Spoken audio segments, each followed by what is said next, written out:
अस्सलाम वालेकुम my dear students, I hope you are doing well and great. Students, last lecture हम लोगों ने किया था यूनिट नंबर 2 बाइनरी सिस्टम की कन्वर्जन्स की थी। हम लोगों ने 3 टाइप्स की कन्वर्जन की थी। अगर मैं आपको रिवाइज़ करवाऊँ तो उसमें पहली टाइप आ जाती है हमारे पास डेसिमल। हम लोगों ने देखा था कि डेसिमल की कन्वर्जन किस तरह से होती है। फिर हम लोगों ने बाइनरी की थी और फिर एंड पे हमने क्या किया था, हेक्साडेसिमल। तो स्टूडेंट्स, अगर आप लोगों ने मेरा लेक्चर लिया होगा तो आपके लिए बहुत बेनिफिशियल होगा, बिकॉज़ ये चैप्टर जो है बहुत इंपॉर्टेंट है और बहुत बहुत इजी है। 9th क्लास की पूरी चैप्टर्स में से सबसे इजी चैप्टर स्टूडेंट्स ये वाला है और ये पेपर में भी आता है। आपको कन्वर्जन्स आपसे पूछ सकते हैं।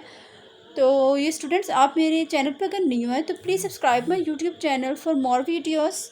और आज का जो लेक्चर है वो हमारा बेस करता है नेक्स्ट टॉपिक की तरफ। नेक्स्ट टॉपिक जो है हमारा है मेमोरी एंड स्टोरेज डिवाइसेस। आज हम देखेंगे कि मेरी मेमोरी क्या है, मेमोरी क्या होती है, और उसके स्टोरेज डिवाइसेस को देखेंगे और देखेंगे कि मेमोरी में हमारा कंप्यूटर में मेमोरी में किस तरह से डाटा सेव होता है।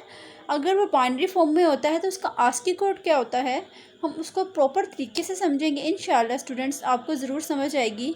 चलिए चलते हैं आज के टॉपिक की तरफ। आज का टॉपिक है हमारा है memory and storage devices. Students, memory and data storage है आज का टॉपिक। सबसे पहले हम डिस्कस कर लेते हैं मेमोरी होता क्या है। उन्होंने लिखा हुआ है computer memory is an physical device, कि कंप्यूटर की जो मेमोरी होती है वो एक फिजिकल डिवाइस होती है। It is capable for storing data primarily, कि वो एक कैपेबल होता है वो डाटा को स्टोर करने के लिए प्राइमरली। तो मैंने जैसे कि बताया कि आपको कंप्यूटर के साथ एक फ़िज़िकल डिवाइस अटैच होती है जिसमें हम लोग अपने कोई भी कंप्यूटर के अंदर डाटा स्टोर करना होता है तो वो कहाँ जाके स्टोर होता है, हमारी फ़िज़िकल डिवाइस में जो कंप्यूटर मेमोरी में मौजूद होती है। तो वो क्या होती है, हमारी मेमोरी होती है। There are following 2 types of memory. हमारे पास 2 टाइप्स की मेमोरी होती है स्टूडेंट्स। सबसे पहले आ जाता है वोलेटाइल मेमोरी और दूसरा है non volatile memory. Both types of memory इस कंप्यूटर मेमोरी मीन्स के हमारे पास 2 टाइप्स की कंप्यूटर मेमोरीज होती हैं जिसमें हम अपने डाटा को इजीली स्टोर कर लेते हैं। अब हमारे पास आ जाता है सबसे पहले वोलेटाइल मेमोरी। वोलेटाइल मेमोरी हमारे पास कौन सी मेमोरी होती है, प्राइमरी स्टोरेज होती है। मीन्स के ये इसके अंदर हम किसी यूएसबी या किसी हार्ड डिस्क या किसी ऐसी चीज़ में हम लोग सेव नहीं करते, किसी मेमोरी कार्ड वगैरह में। इसमें हमारे पास कहाँ सेव होती है, जाकर रैम में सेव होती है। और रैम जो है, रैंडम एक्सेस मेमोरी जो होती है, वो हमारी ज़्यादा देर नहीं चलती। मीन्स कि अगर हम लोगों ने उसमें डाटा सेव किया है तो वो उस टाइम के टाइम तो सेव तो हो जाएगा, लेकिन वो उसके बाद जैसे हम लोगों ने पावर सप्लाई उसको डिस्कनेक्ट किया है, मीन्स कि हम लोगों ने उसका पीछे से स्विच तारा है अगर कंप्यूटर का, तो जितना हम लोगों ने डाटा सेव किया था रैम में, वहाँ से वो क्या हो जाता है, डिलीट हो जाता है। तो हमें उसका कोई फ़ायदा नहीं है। वोलेटाइल मेमोरी में हमारा डाटा ज़्यादा देर तक नहीं रह सकता, बिकॉज जब तक कि हम लोग उसको कनेक्ट ना करें। अगर हम उसको कनेक्ट करके रखेंगे, मीन्स उसको सप्लाई देते रहेंगे कंप्यूटर को, और वो ऑन रहेगा जब तक हमारा डाटा हम लोगों को नज़र आता रहेगा और वहाँ से डिलीट नहीं होगा। और अगर हम लोग अपने पावर सप्लाई देना बंद कर देते हैं अपने कंप्यूटर को, मीन्स के डिस्कनेक्ट कर देते हैं, तो हमारा जो है वोलेटाइल मेमोरी में हमारा जितना डाटा सेव होता है वहाँ से क्या हो जाता है, डिलीट हो जाता है। तो हमारे लिए ये क्या है, बेनिफिशियल नहीं है as compare to non volatile memory. अब देख लेते हैं नॉन वोलेटाइल मेमोरी में क्या लिखा हुआ है।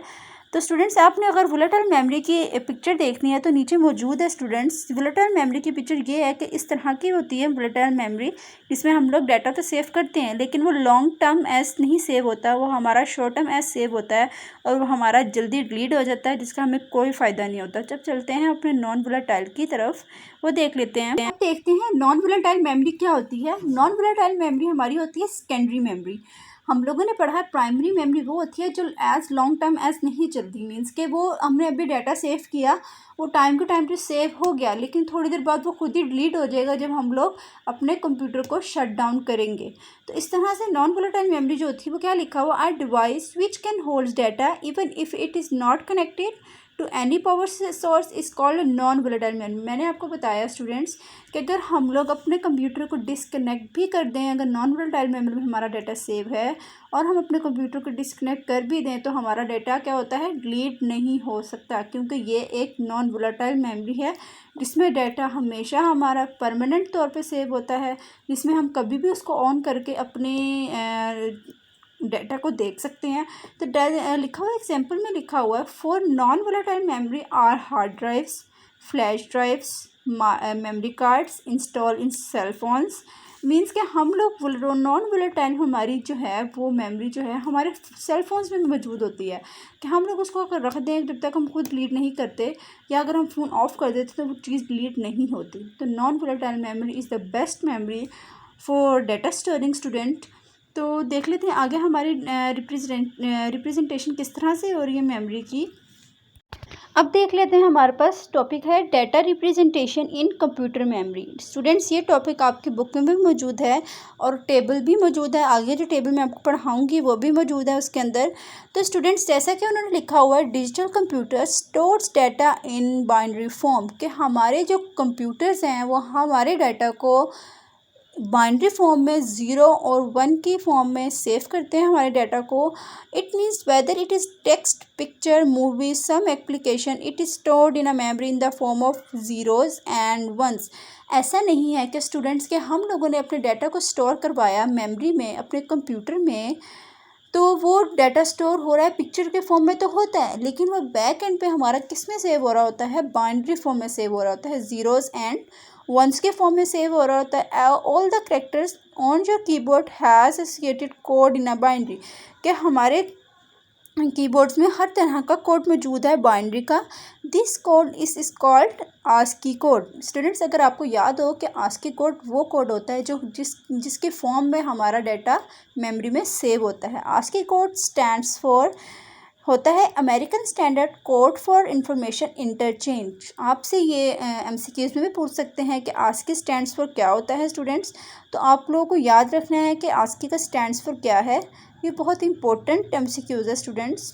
तो अब आगे देख लेते हैं कि इसके एग्जांपल क्या है और इसकी टेबल को देख लेते हैं स्टूडेंट्स। यहाँ पे हमारा टेबल मौजूद है स्टूडेंट्स। यहाँ पे कोड्स लिखे हुए हैं, जैसे कि हमारे डिजिट्स होते हैं स्टूडेंट 12, 13, 14 सो ऑन 100 तक भी होते हैं स्टूडेंट्स। तो हम लोग उसके करैक्टर्स की डिस्क्रिप्शन किस तरह से करते हैं स्टूडेंट्स। लिखा हुआ जिस तरह के 62 है या 67 है, 71 है, तो हम लोग उसको करैक्टर्स में क्या बोलते हैं।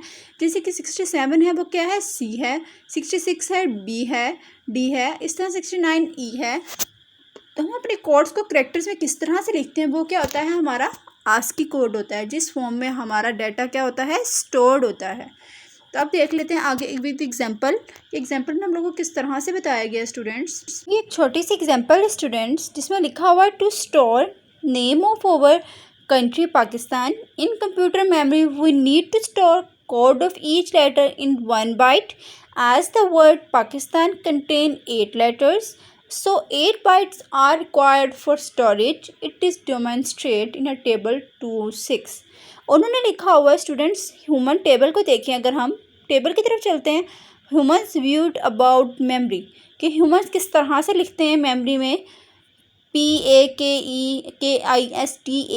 पाकिस्तान हम इस तरह से लिखते हैं ना लेटर्स में। तो इस तरह से अब हम लोग अगर इसका कोड देखें डेसिमल में, तो हम लोगों को P का कोड क्या मिलेगा, अगर हम टेबल में जाके देखें तो हमें क्या मिलेगा, 80 मिलेगा। 80 मिल गया, उसके बाद 97, फिर 107, फिर 105, फिर 115। इस तरह से हम लोग अपने कोड को डेसिमल में लिखते हैं, अपने लेटर्स को डेसिमल में इस तरह से लिखते हैं। तो इसके कोड को अगर हम लोगों ने बाइनरी में कन्वर्ट करना हो, अगर 80 को हम लोगों ने बाइनरी में कन्वर्ट करना हो, तो हम किस तरह से करेंगे स्टूडेंट्स। हम लोग करेंगे 2 को की डिवीजन करेंगे 80 के साथ। इस तरह से हम लोगों को बाइनरी में हम लोगों का क्या मिल जाएगा, आंसर मिल जाएगा। अब एक और छोटी सी एग्जांपल है, अगर स्टूडेंट्स हम देखें यहाँ पे लिखा हुआ अली, कि हम लोगों ने अली नेम को सेव करवाना है अपने कंप्यूटर मेमोरी में। तो हम लोग सेव तो करवाएंगे, लेकिन हम देख लेते हैं कि वो बैक एंड पे किस तरह से सेव होगा और उसका आस्की कोड क्या होगा। आस्की कोड मीन्स कि वो बाइनरी फॉर्म में किस तरह से सेव होगा। तो मीन्स क्या देख लेते हैं कि A इज़ इक्वल टू क्या है, 65 है। अगर हम लोग A को इज़ इक्वल करें 65 के, तो ये हमारा कोड है एक जो हमारे टेबल में मौजूद है स्टूडेंट्स। फिर उसके बाद L is equal to 76, I is equal to 73। तो मैंने आपको क्या बताया है कि कोई भी डेसिमल वैल्यू को हम लोगों ने बाइनरी में कन्वर्ट करना होता है, तो हम क्या करते हैं, डिवीजन करते हैं। डिवीजन हम किससे करेंगे, मीन्स 2 से करेंगे, क्योंकि हम किस में जा रहे हैं, बाइनरी में जा रहे हैं ना, तो हम 2 से डिवीजन करेंगे उसकी। तो इस तरह से हम लोग 65 को अगर बाइनरी में कन्वर्ट करेंगे स्टूडेंट्स, तो क्या करेंगे, 2 2 3 ज़ा 6, 2 2 ज़ा 4 मीन्स 32, पीछे बचा 0। इस तरह से हम लोग उसकी डिवीजन करके उनके आंसर निकाल लेंगे और अपने डाटा को अपने कंप्यूटर में मेमोरी में सेव करवा देंगे एज अ बाइनरी फॉर्म। ये तो हम करवा देंगे, हमने तो सिंपल मेमोरी में डाटा को स्टोर करवा दिया, लेकिन जो पीछे का काम हो रहा है वो मैं आपको बता रही हूँ कि पीछे किस तरह से होता है और किस फॉर्म में हमारा डाटा स्टोर होता है और वोलेटाइल मेमोरी में कैसा स्टोर होता है डाटा और नॉन वोलेटाइल मेमोरी में हमारा डाटा किस तरह स्टोर होता है। तो स्टूडेंट्स, उम्मीद है कि आपको आज के लेक्चर की समझ आई होगी। तो माय डियर स्टूडेंट्स, आज का लेक्चर यहाँ पे कंप्लीट होता है। मैंने आज आपको मेमोरी और उसके स्टोरेज के बारे में पढ़ाया कि किस तरह से हमारा डाटा मेमोरी में क्या होता है, स्टोर्ड होता है। तो स्टूडेंट्स, आज का लेक्चर यहाँ पे कंप्लीट होता है। अगर आपको कुछ भी समझ नहीं आई तो आप मेरे से कमेंट सेक्शन में भी पूछ सकते हैं, बिकॉज़ ये चैप्टर बहुत ईजी है। पूरी 9 क्लास की बुक में सबसे ईजी चैप्टर कौन सा है, हमारा बाइनरी सिस्टम। और इसमें से क्वेश्चंस भी बहुत ज़्यादा आते हैं क्योंकि पेपर के पॉइंट ऑफ व्यू से कन्वर्जन्स बहुत ज़्यादा इंपॉर्टेंट है स्टूडेंट्स। तो स्टूडेंट्स, आप लोग प्रैक्टिस कीजिएगा कन्वर्जन्स के। इंशाल्लाह आपको बहुत अच्छी समझ आई होगी। मुझे उम्मीद है कि अगर आपको मेरी काफ़ी अच्छी समझ आई है तो please like my all videos and thanks for watching and subscribe my YouTube channel for more videos. अल्लाह हाफिज़।